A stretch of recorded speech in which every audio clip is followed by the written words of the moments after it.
এগুলো হলো আমার আড়াইয়ার মুরগি। এখানে মোট 8টা মুরগি আর 2টো মোরগ আছে। তো এদেরকে সকালে আমি 400 গ্রাম ফিড খেতে দিই। তারপরে সকালে আমি জলটা পরিষ্কার করে দিই, আর আজকে এদের জলের সঙ্গে আমি দিয়েছি ইমিউনিটি বুস্টার টনিক। এরপরে 10টা নাগাদ এদেরকে খেতে দিয়েছিলাম কাঁঠাল। কাঁঠালের কোয়াগুলো আমরা খাই আর ছালগুলো ওরা খেয়ে নেয়। দুপুরে ওদেরকে একটা খুব ইউনিক জিনিস খাওয়াই আমি, সেটা চলুন আপনাদের দেখাই। এটা হলো ফার্মেন্টেড ফিড। এর ভিডিও আমার চ্যানেলে আছে, দেখতে পারেন। ভাত আর ফ্যানের সঙ্গে আমি ওই ফার্মেন্টেড ফিডটা দিয়ে নিলাম, আর কুঁড়ো দিয়ে মাখিয়ে এবার আমি ওদেরকে খেতে দিয়ে নেব। এই খাবারটা যেমন পুষ্টিকর তেমন ওরা খেতে পছন্দ করে। এই খাবারটার মধ্যে সম্পূর্ণ সব কিছু আছে। একটা মুরগির ডিম পাড়ার থেকে শুরু করে মাংসের ওজন বৃদ্ধি হওয়া পর্যন্ত যা যা লাগে সব আছে। আর এদেরকে আমি শুধু সকালে একবারই জল দিই।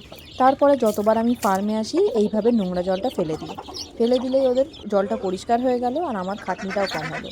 কিন্তু আপনারা চেষ্টা করবেন দিনে 3বার জল দেওয়ার। সন্ধেবেলা ওদেরকে আবার আমি 400 গ্রাম ম্যাশ দিয়ে নিলাম। আপনারা দেখতে পাচ্ছেন এদেরকে কিন্তু আমি বেশি ম্যাশ খাওয়াই না, মানে 2 ভাগ ম্যাশ খাওয়াই আর 1 ভাগ আমি ন্যাচারাল জিনিস খাওয়াই। এর ফলে কি হয়, ওদের মুখের টেস্টটা ভালো থাকে আর এরা ডিম পাড়ে ভালো। তার পাশাপাশি আমার খাবার খরচা কমে। আর এদের এখানে আজকে দেখতে পাচ্ছে লাইট নেই, কারণ এদের লাইটটা এই আমার যে বাচ্চা রয়েছে নতুন এখানে দিয়ে দিয়েছি, কারণ আমার কাছে লাইট ছিল না। সেই জন্য আজকের এই জায়গাটা একটু